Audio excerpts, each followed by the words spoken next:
I'm Kevin Pomeroy. I'm the president of the Crawford-Marlborough-Nakoma Neighborhood Association, and it's a pleasure to get the show on the road here. Let me see. We have a few board members in our audience. Maybe you could stand up. Laura Scander is here. She's on our board. And Allison, she's here. And Levon is already standing up. And I think that's all of our board that's here. I'd like to thank Levon and Sue for organizing this. Sue has gone on a vacation, I hear, so to someplace warmer than here. So special thanks to Bill Tischler. He's our AV guru here and helping us with video and audio. Also like to thank, we have a number of business sponsors who help make our organization viable, because we don't have a membership rate or anything. So I'd like to thank these, I think, 6 different entities here. Vincent Cha, agent at American Family Insurance on Nakoma. Zach Birch, a financial advisor at Edward Jones. Oak Park Place up at the top of Nakoma at Midvale. Aaron Perry, State Farm Insurance agent. And Susan Stair, a broker and owner of Susan Stair Homes. I'd like to thank all those special business members. And I'd like to welcome our candidate, Sherry Carter, here, and Jeanette Figueroa Cole next to her, and a special welcome to our moderator, who allows me to sit down and stop talking. Thank you so much. She's the WORT News and Public Affairs Director. And she helped us out on our mayoral forum, and we're so pleased to have her back. So many, many thanks, Shali.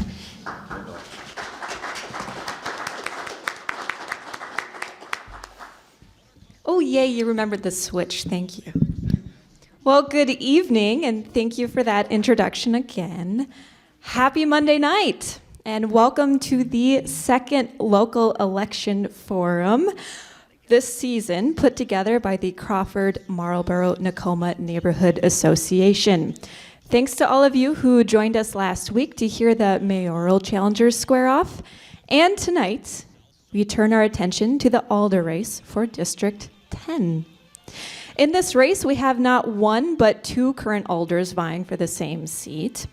Elected in 2021, Jeanette Figueroa Cole is rounding out her first term as Alder, representing this district.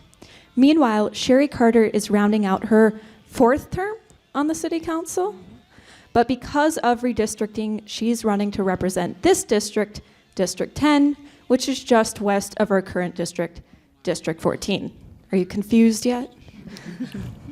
Okay, in a minute, we're going to meet the candidates, but first, I want to let you know that we are going to try to wrap this up promptly at 8 p.m. tonight.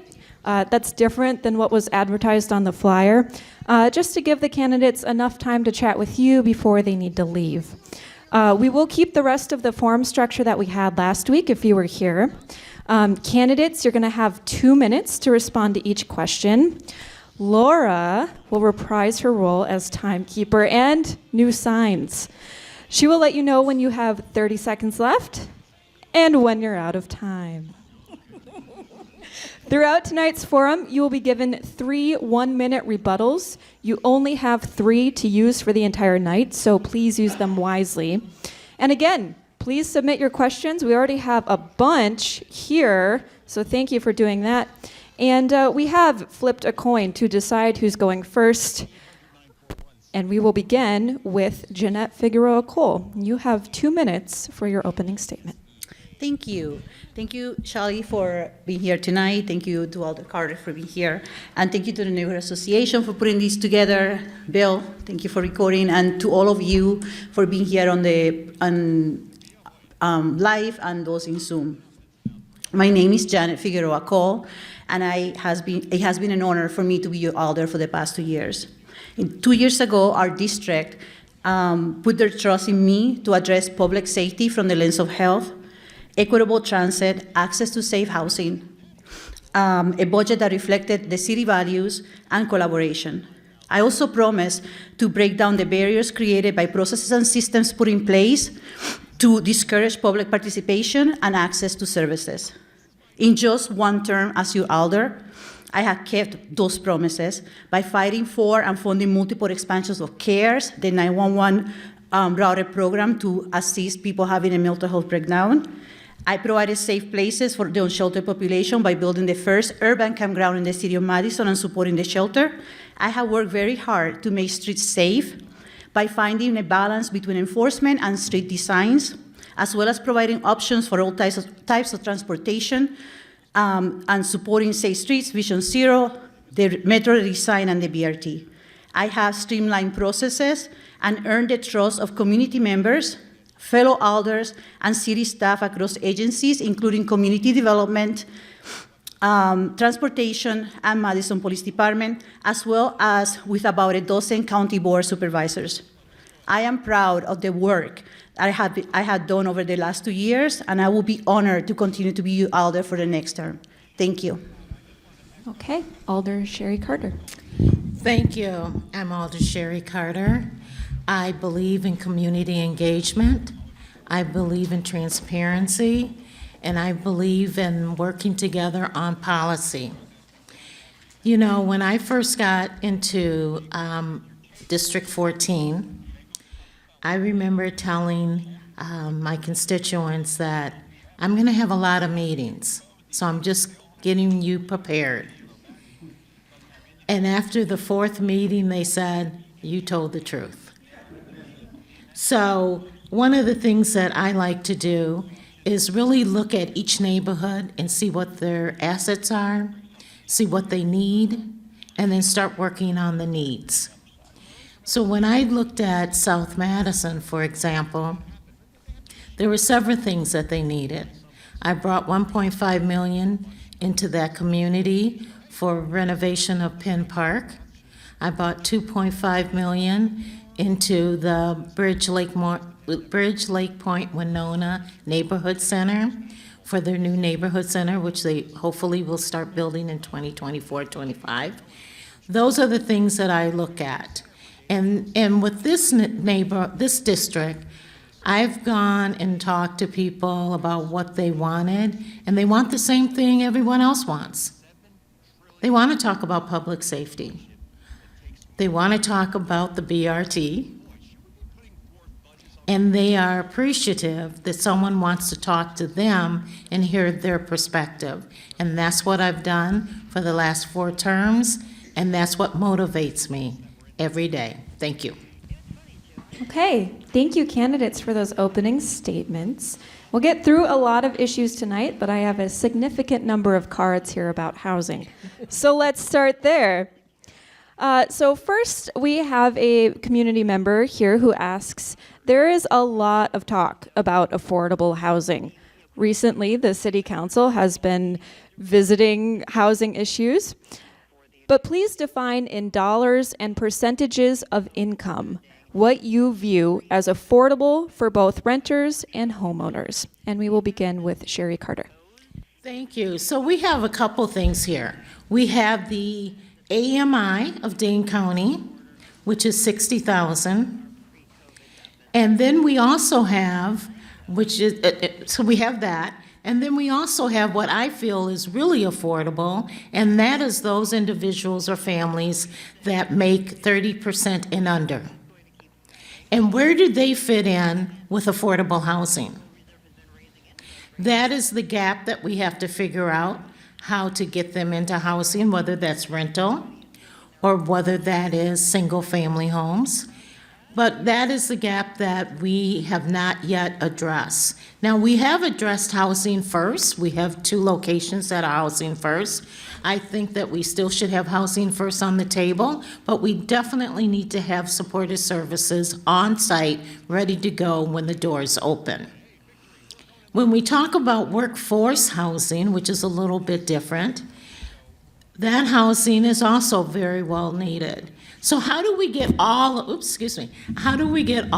these housing options in the city? Because what I find is the city's growing this way.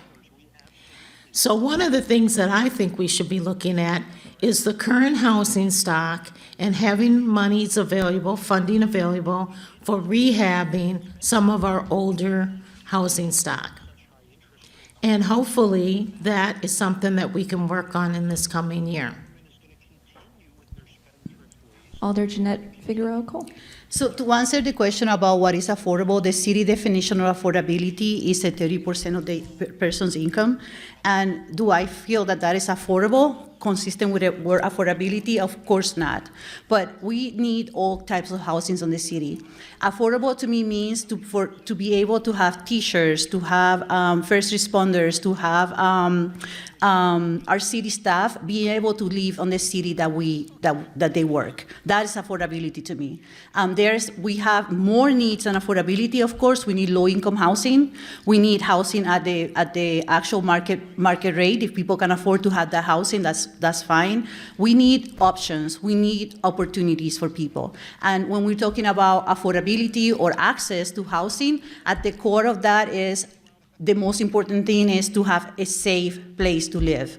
Many people, regardless of the affordability, or many people that live in low-income places here in the district do not have a safe housing environment.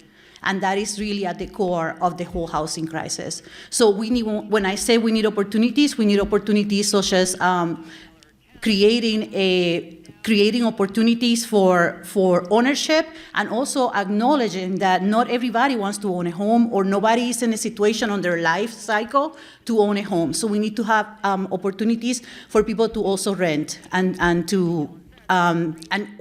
have different methods to get there, like perhaps single-family homes is not the solution for most people. We should be able to have condos available. We should be able to have co-ops available, and definitely fund and try to build up our land banking fund. So that's what I think about when I talk about affordability. Okay, thank you both. And we're going to stay on this topic for a few minutes. So 3 weeks ago now, the Common Council approved the redefinition of family for zoning purposes that allowed for 5 unrelated residents to live together in places zoned for single-family homes. That's not the only zoning change the council has been looking at, or indeed acted on, and we have a question here that wants you to discuss why you voted as you did on the decision on the transit overlay district question. So I want you to outline how you voted and then explain why you voted that way. And we will begin with Jeanette. Thank you for that question, super important. There is really no place for the word family in a zoning code. I mean, it's nobody's business what a family is made of. So it should not be even part of our ordinances. So again, you guys sent me, when I run the first time, I run in bringing systems down that created barriers. So we should not use that term in our code.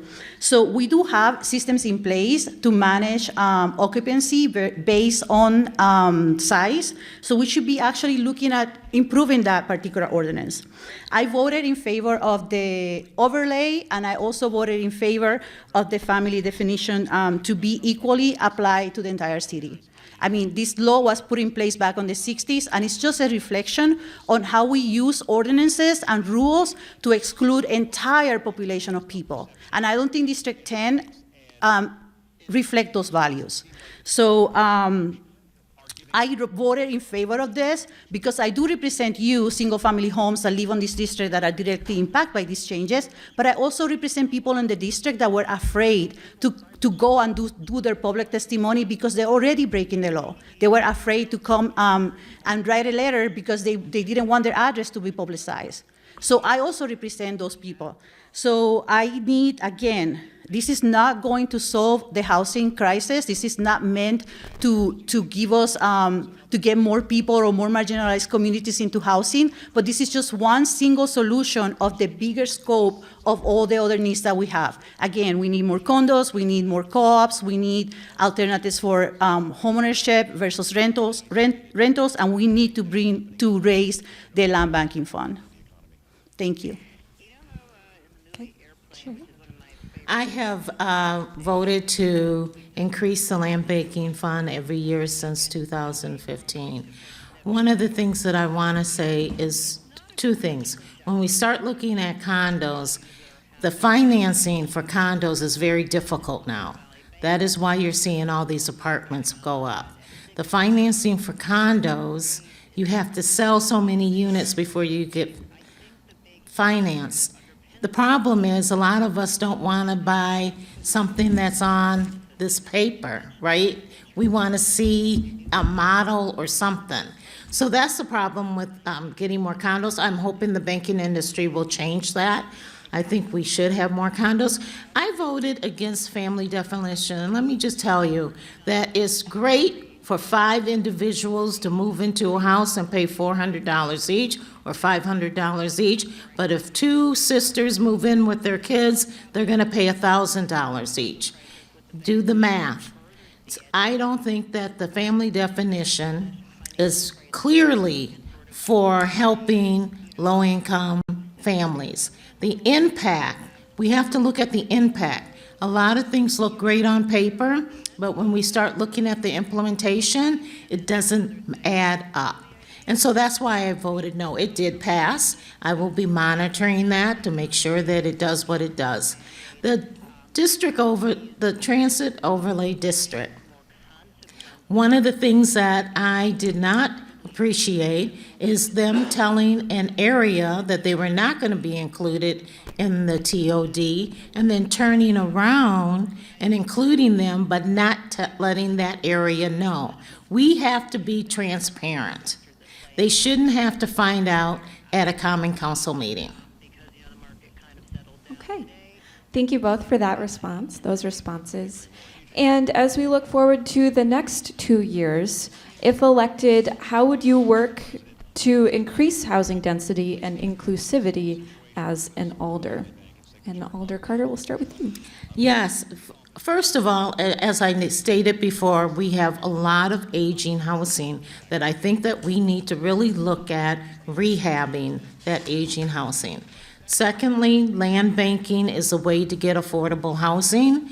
It is one of the ways that the city can purchase property and then make sure that whatever gets built there, if it's an appropriate area, becomes affordable housing or workforce housing. Sometimes that's interchangeable. That's what I would be working on for the next 2 years. This is something that I'm very passionate about because just because it's affordable housing doesn't mean that your cousin who just graduated could qualify to get in there.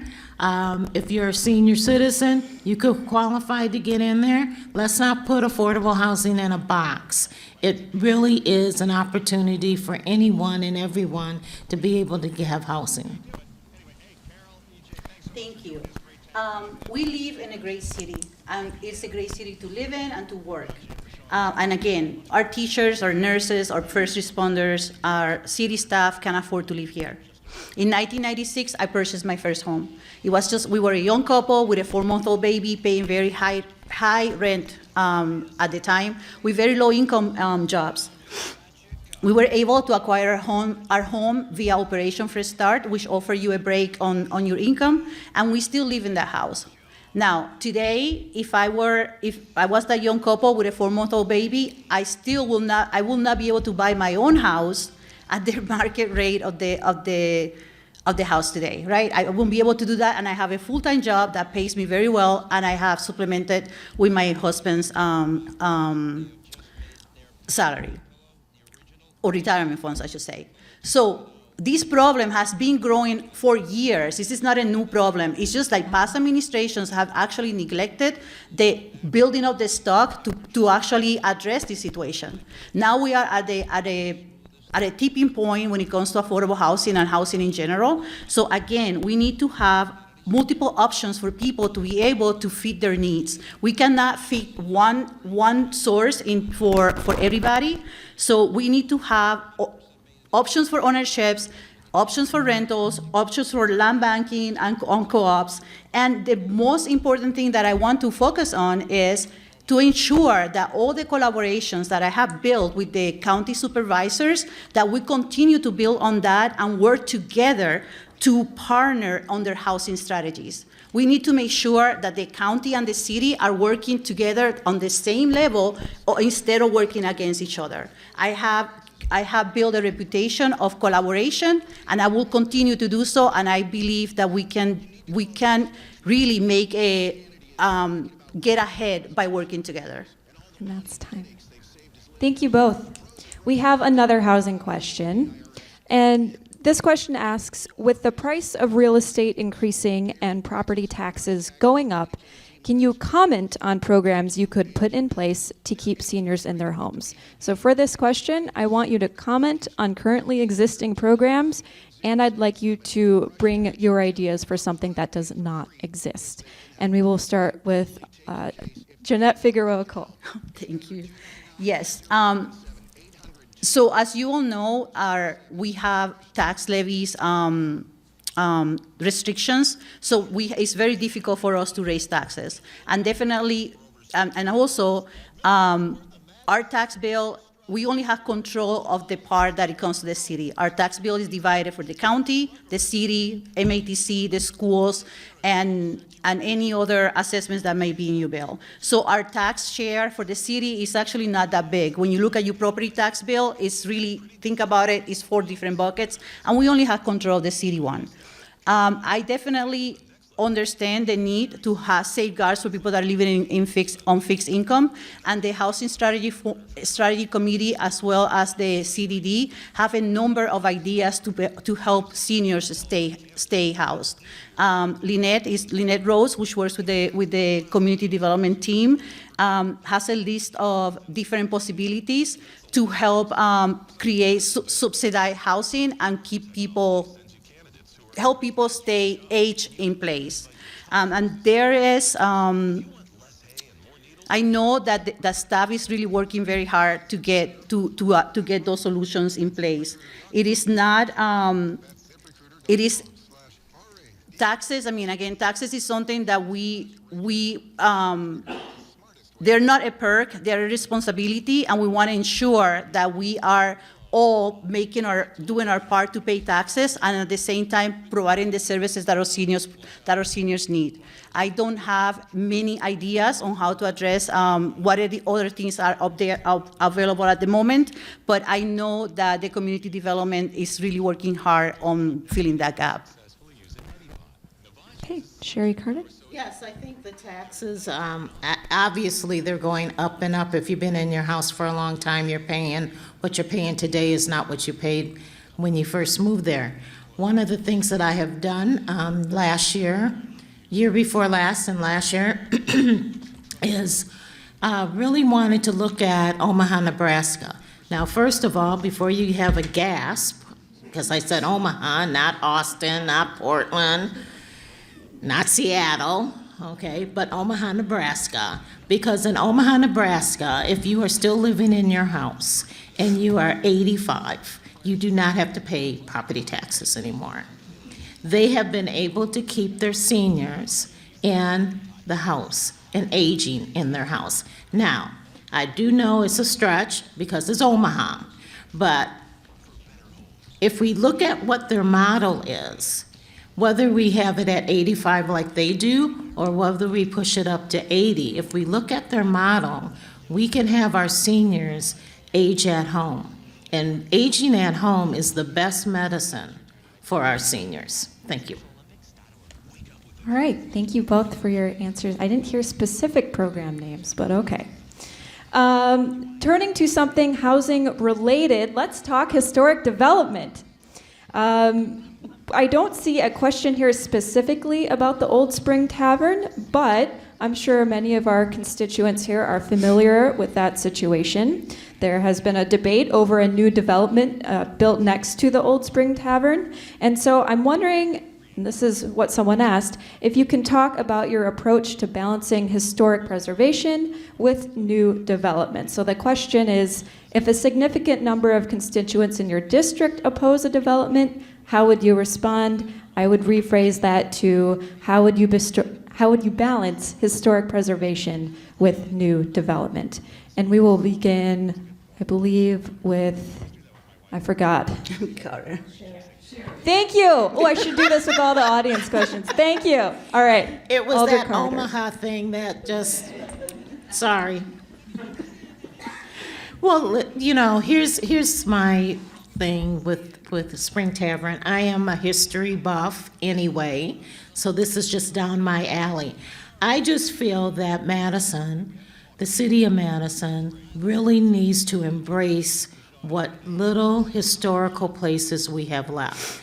And I say little historical places that we have left because that's what we have left. So with that said, I would have had a community meeting. We would have talked about it, and I would have went to the Landmark Commission and voiced the constituents' stance on the Spring Tavern. I passed the Spring Tavern every day when I was growing up. I can tell you that my teacher told me once there was covered wagons that parked and stayed there. I thought that was the most fascinating thing. I was trying to figure out how they got around the cars at that time when I was a kid. But the problem is that I can probably count on both hands how many historical buildings we have left. And so we need to do everything we can, even now, everything we can to save that property. Thank you. Great question. And guess what? I came prepared for that one. So having the fact that I'm the Alder of this district that had to deal with this particular issue, the primary thing to keep in mind is that this is a privately owned plat. So the council, the Landmark Commission, and the Plan Commission's responsibility was to determine if the request that the owner was asking was permissible by law. In this case, it was permissible by law, so there was nothing we could do about moving the line. So the best outcome I could have come with on this particular case was to ensure that the second lot was maintained as a preserved location. So I am confident on the new development, that the new development will contain the oversight that it needs from the Landmark Commission, from the Plan Commission, and from the council. I know that change is super difficult, and I understand that this is part of the fabric of this neighborhood. I appreciate it. I love historic preservation, and I love history myself. I totally appreciate the discussions that we had on this topic. All the emails, all the phone calls, and the petition that you guys brought to my house that I delivered to the mayor and to staff. I listened, I did my research, and I shared all the information that was available to me via a couple of 2 or 3 blogs that I put together. So I know that it wasn't the outcome that you guys were expected, but I really sincerely hope that you appreciate all the time and the attention and the research that I put into this particular topic. And I will guarantee you, like I always do, I will not always tell you what you want to hear, but I'm going to always give you a very informed and researched answer. Thank you. Okay, thank you both. And we are about midpoint in this forum, so if you have more questions, please write them down at that table over there and bring them up. Thank you, Levon, for doing that. Let's move to another issue, transit. We have several bus projects, right?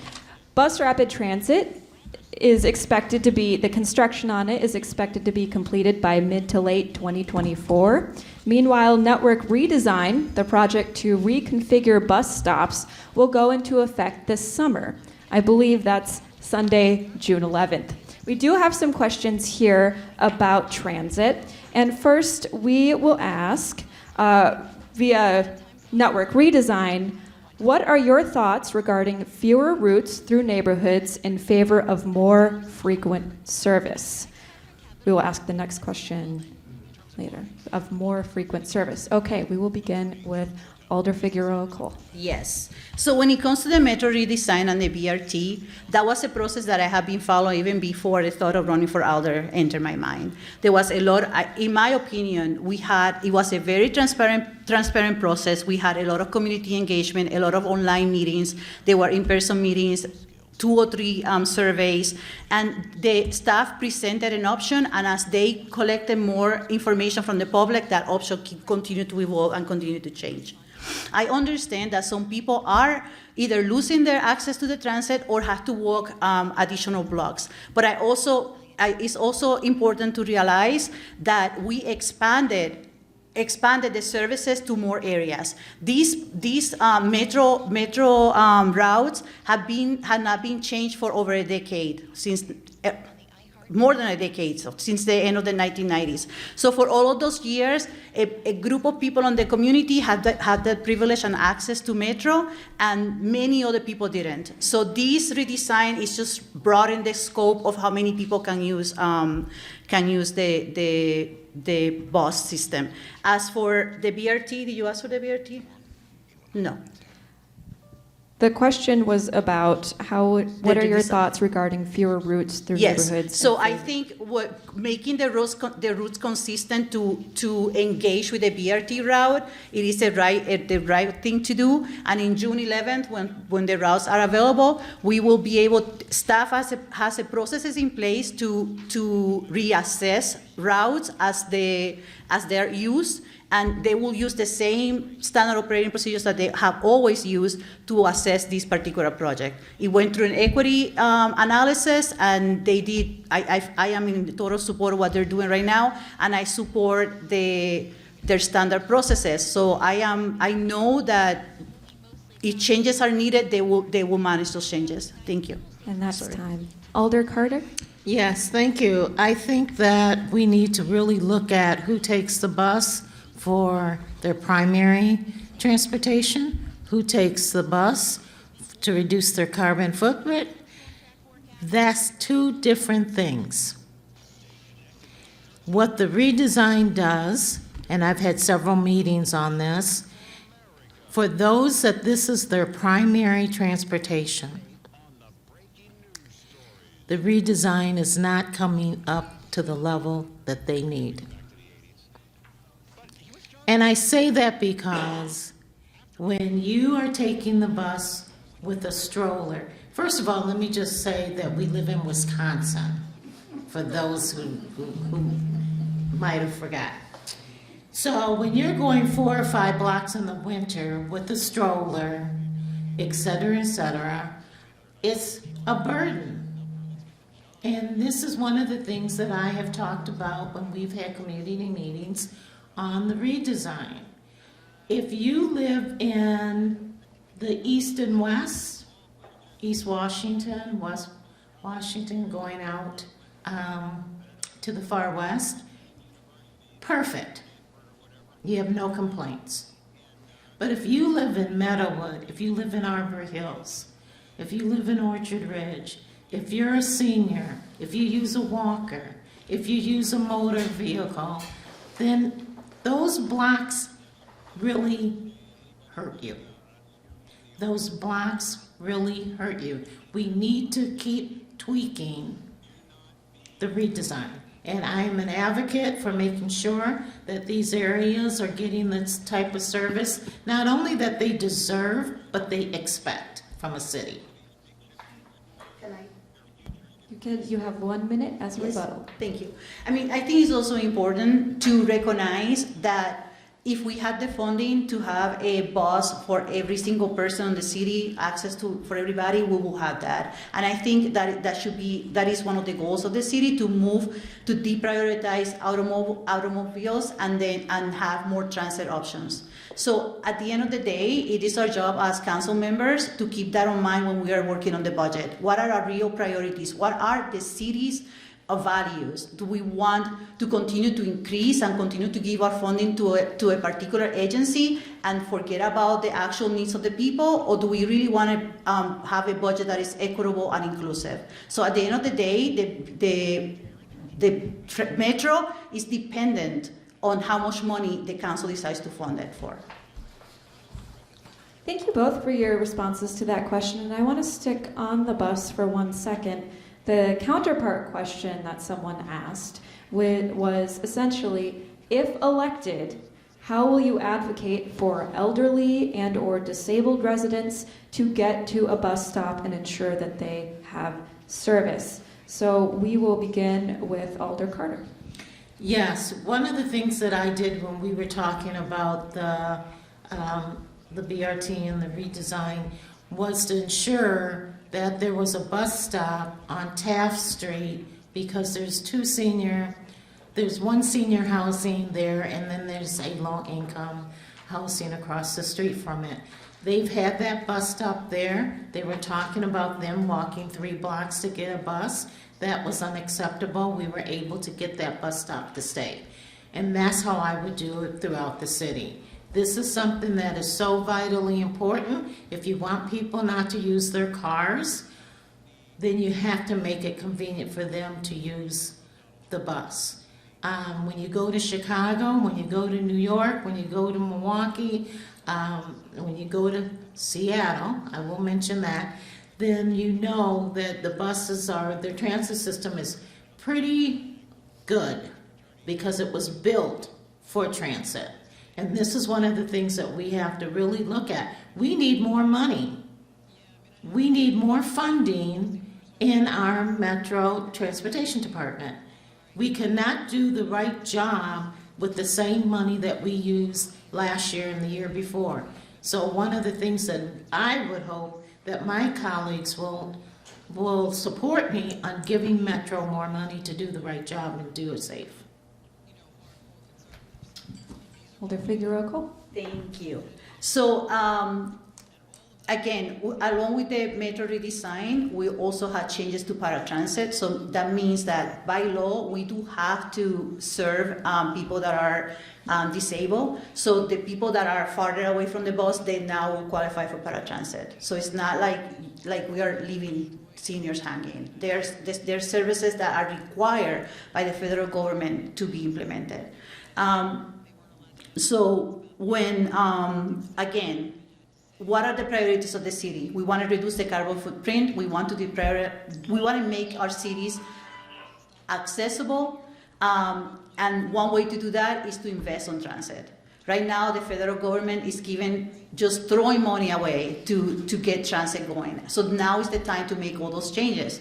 But again, we have to prioritize the operating cost of Metro. And we can only do that if our values when we work in the budget are centered on the people's needs. And this is one area that I'm committed to create more funding for, because we do need more drivers. We actually changed the way that we hire people to drive buses to make it more inclusive and easier to get the jobs. So we have funding to hire enough people. We have to have a comprehensive approach to it by making sure that our training is equitable, that is easy that we have our drivers trained and they have the salaries that they need to do this job.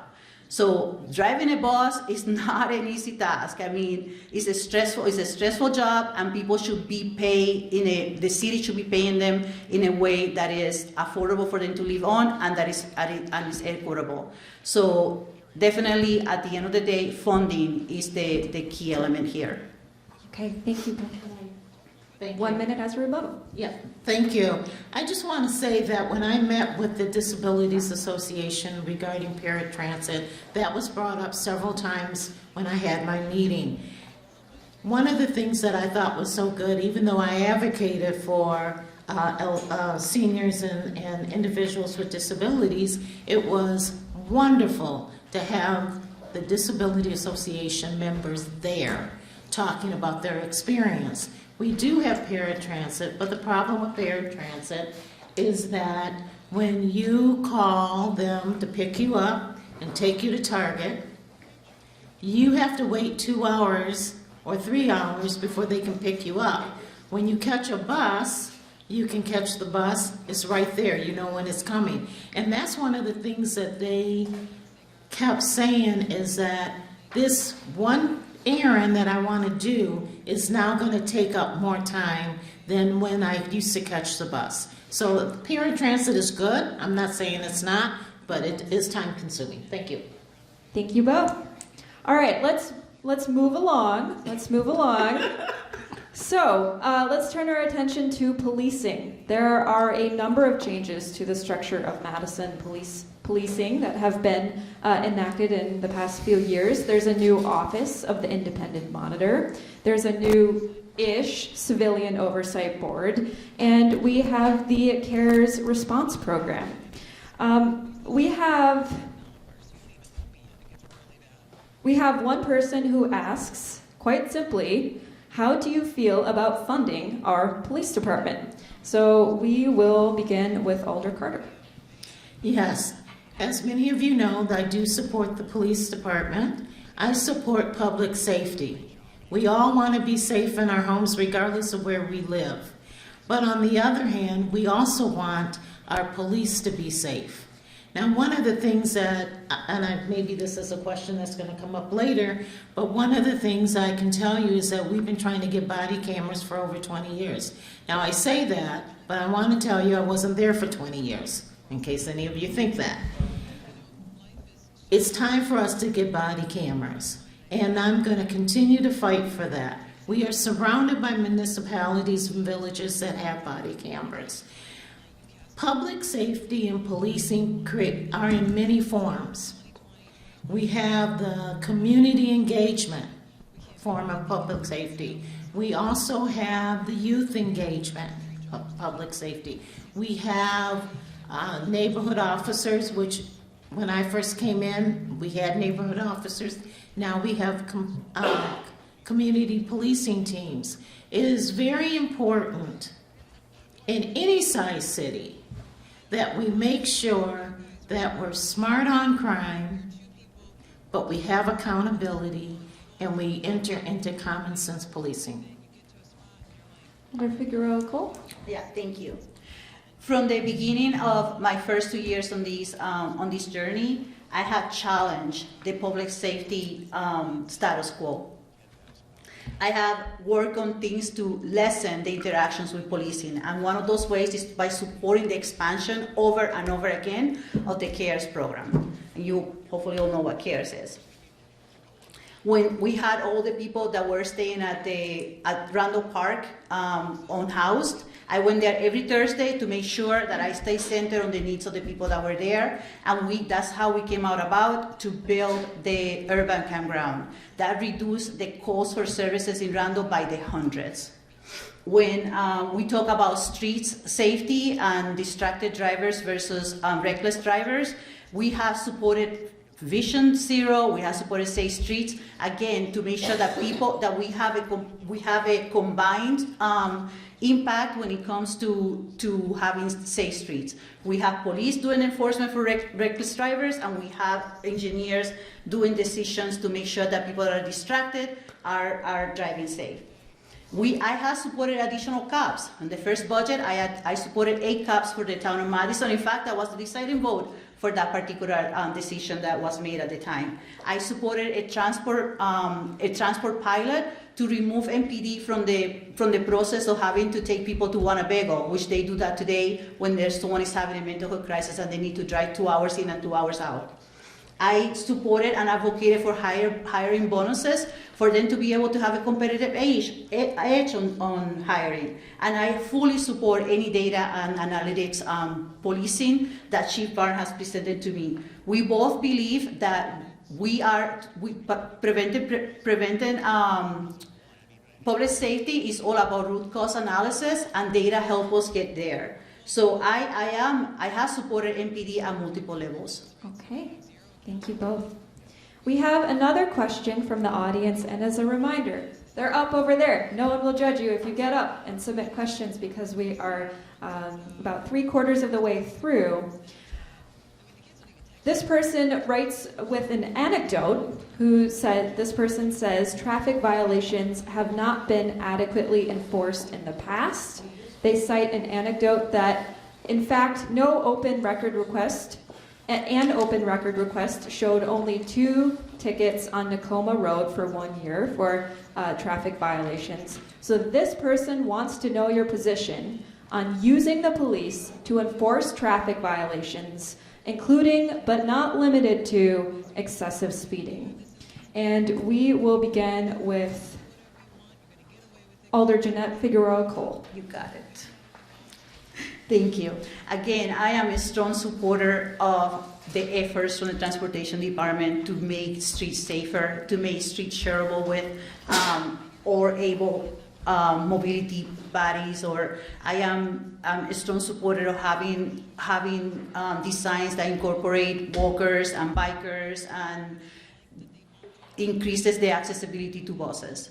Again, the problem that we have with speeding is not just for District 10, it's the situation that we have in the entire city. We have in District 10, our biggest problems are Nakoma, Raymond Road, and Midvale. Those are our 3 problem childs. So we require a combination of enforcement and design changes in order to combat this particular problem. We cannot pretend that we can have an MPD officer sitting at every corner giving away tickets. We all know, who doesn't have a Waze app on their phone and know how to avoid a police trap on this day and age? MPD works very closely with transportation to allocate the funding and to ensure that they are managing reckless drivers versus the Transportation Department managing distracted drivers. So it requires safety on our roads is all of our responsibilities. All of us sometimes go speeding, or we're on the phone, or we're distracted with something. So we all have a role to play on this. But yes, it is a problem, and it's a problem that we are working together to try to solve. Thank you. Alder Carter? Yes, thank you. Let me just say that I was at the table when we were planning Vision Zero, when we were planning the CARES program. When it comes to speeding, and it's one of the things that as an alder you hear about all the time, is speeding and sidewalks, by the way. But when it comes to speeding, I do believe that our police department, our officers, our patrols should actually work at stopping speeding, whether they give a warning or a ticket.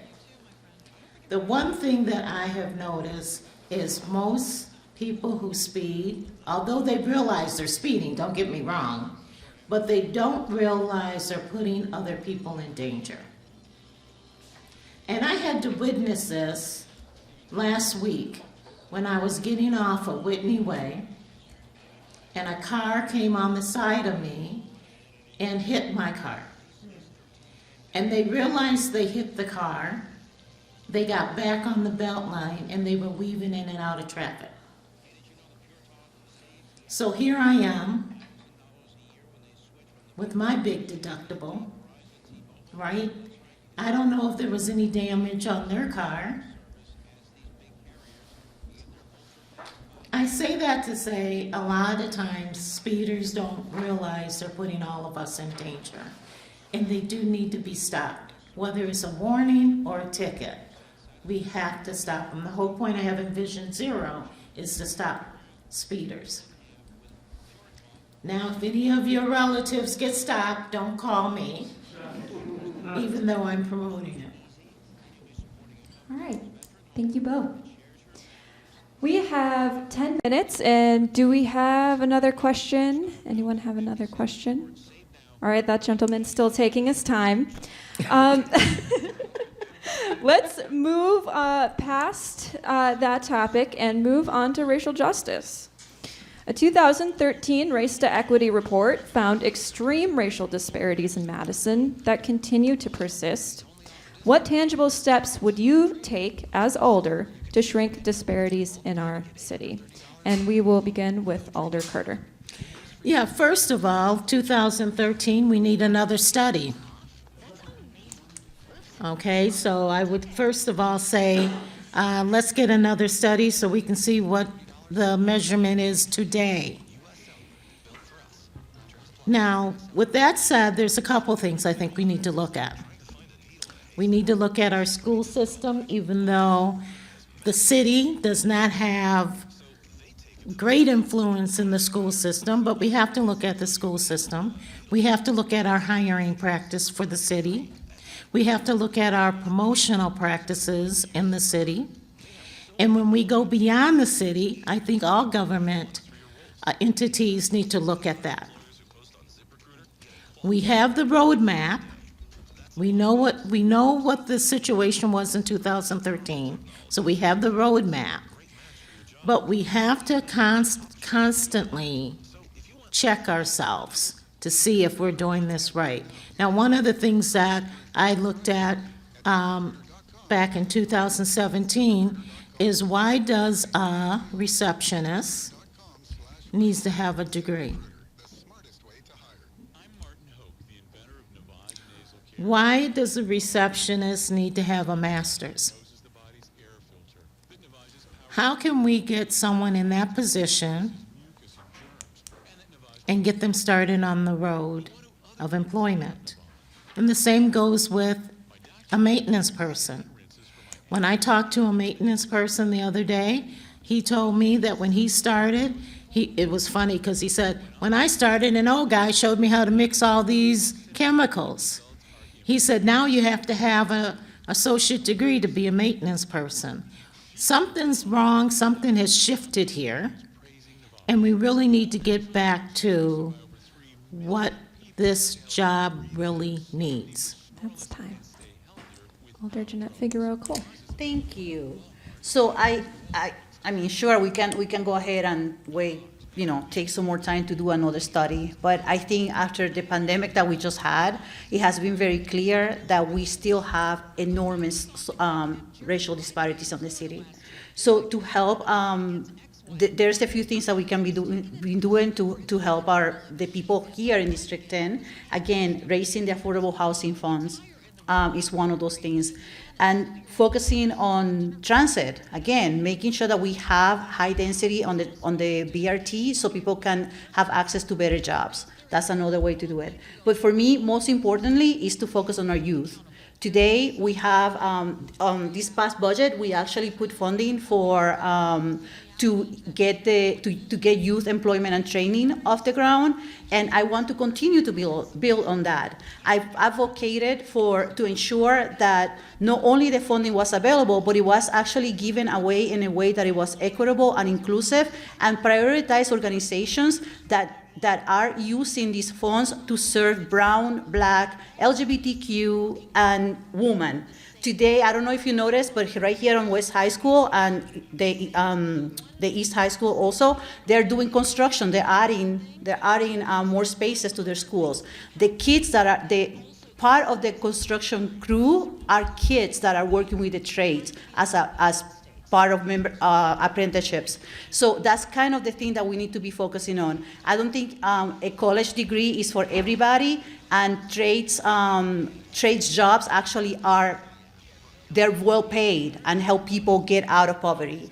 So I would like to continue to expand the focus on youth employment and training, and continue to build their economy so we can get out of these trail that we are right now. Thank you.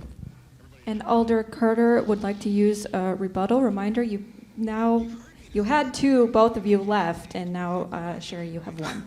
Thank you. Thank you. Excellence counting. Let me just say that we do need another study. We don't have to wait for another study, but we do need another study. We always want to be up to date on our data. We never want to use antiquated data.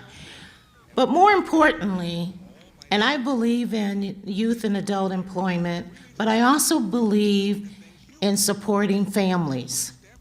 And if you take a look at the mayor of Baltimore, and he lived in a very low-income area. And he said he doesn't know what happened, but his mother got another job when he was a kid. He said, I knew something, I don't know how much she made, but I knew something changed. He said, we moved into a different apartment. We had health insurance.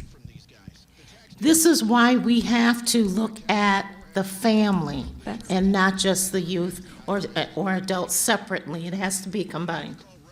Thank you. Sorry to cut you off. No, that's okay. That's That's okay. the rules. All right. Well, we are almost at 8 o'clock, and we have some somewhat specific questions. So I want the folks who wrote these questions to be able to ask these wonderful alders directly, because they might not apply to all of us here. But the last thing I'd like to ask you before we have closing statements, alders, is that we have wonderful members here who are engaged in the city process. They are here tonight, taking an hour or two out of their time to watch you and decide on how to vote.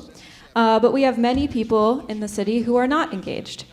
So my question to you is, how do you propose engaging residents who maybe don't have the time or the resources to be involved right now to make their voice heard in city decisions? And we will begin with Jeanette Figueroa-Cole. Sure. I hear the word transparency being used a lot throughout this campaign, so I had to kind of address that as part of this answer. In my experience, when it comes to the transparency of the city, everything is a public record. And in my personal experience, I haven't seen, I feel the city is pretty darn transparent. The issue that we really have is with engagement. How do we keep you engaged on city processes? We all sit on different communities and in different committees, which gives us the opportunity to learn about issues before they come to council. So that's one opportunity for us to pass the information to you via our blog or via emails. We have, I personally have served up to 7 committees during my 2 terms in here, but I prioritize committees that, like the transportation, the plan commission, and the violence prevention, because those are topics that are really important for me, and I know that are important for you. And again, all the information that I capture from there, from the expertise and from those meetings and from the public testimony on those meetings, I'll share that with you. And I've been doing that through my blog. So, I mean, I do hate to disappoint people that think that we have some secret meetings or backdoor deals or some cabal happening on the city, but from my experience, I don't see that happening.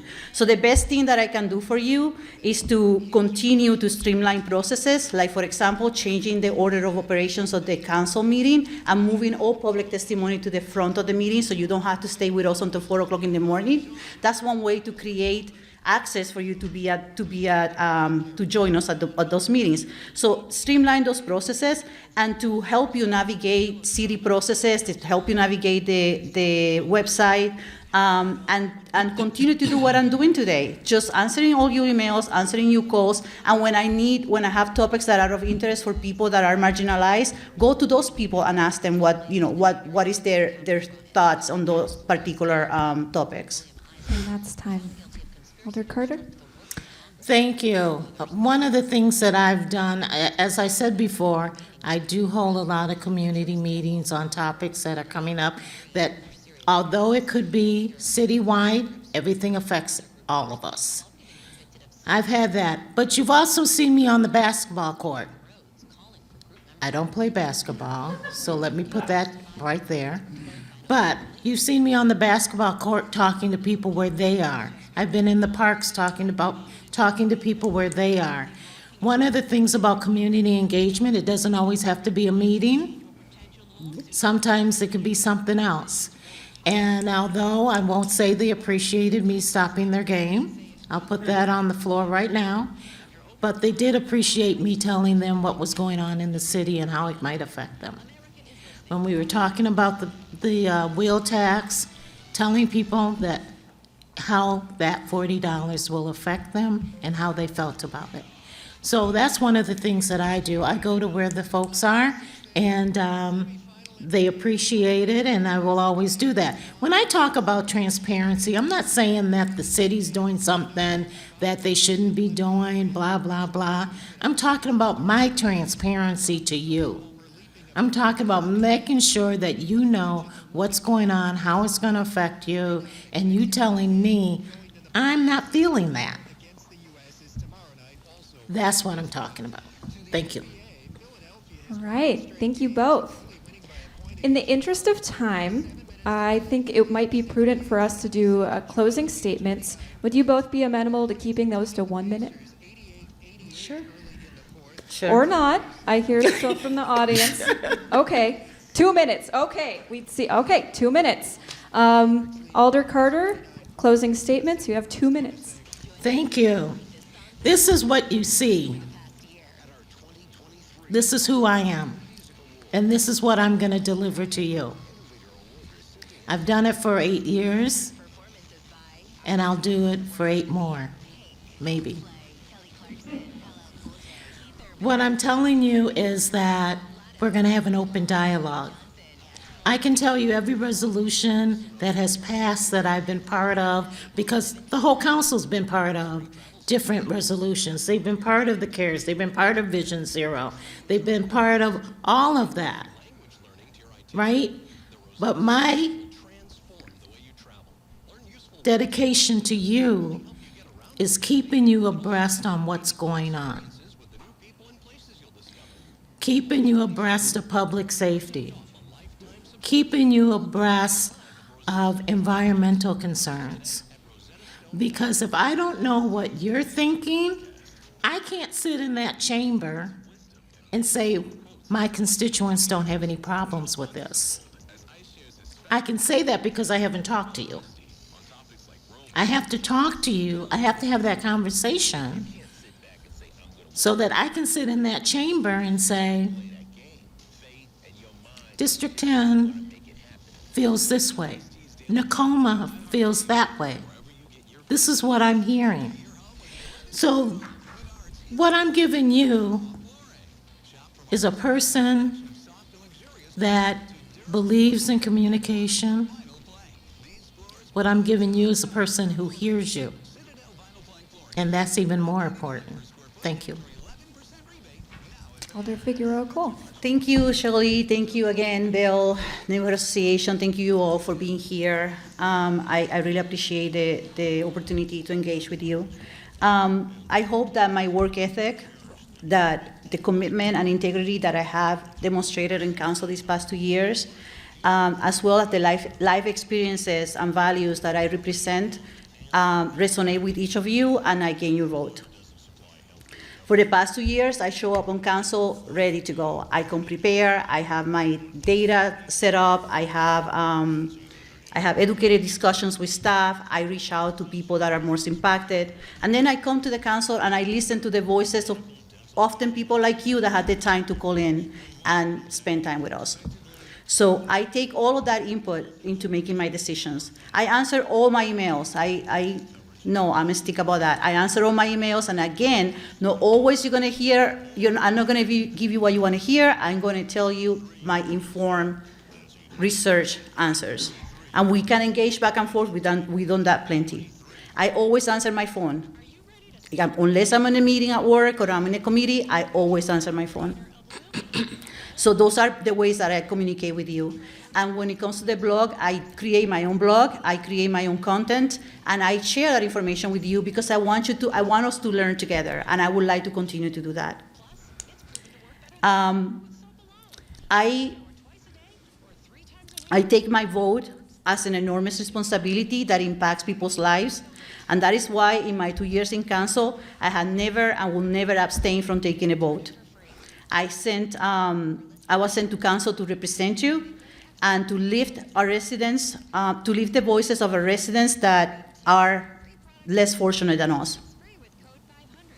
I want to continue to bring to the council the values of District 10 and continue to support the communities and lift up the communities that need us the most, because we all know that when we help people at the bottom, we all benefit from it. Thank you. That's time. All right. That does it. We did it. Thank you.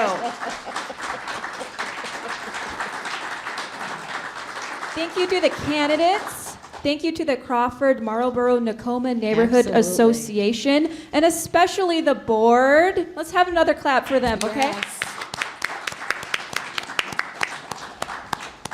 Thank you to Alder Tischler for running sound, Levon for managing the cards, Laura for keeping time, Kevin and Sue for the logistics.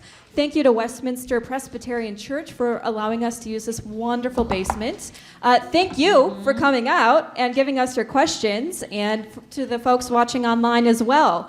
As of tomorrow, the spring election will be in 2 weeks. On Tuesday, April 4th, it'll have local races, state races, even some constitutional amendments and some local referenda. You can preview your ballot. In order to research it, that's online at myvote.wi.gov. And as a special treat, in-person early voting starts tomorrow. Thank you so much for being here. Have a good night. Come up and talk to these two fantastic candidates, and if you can't get a hold of them, there are a number of other alders in the audience who you could talk with. So I highly recommend that you do that. Have a good night. Thank you, Shelley. Oh my God.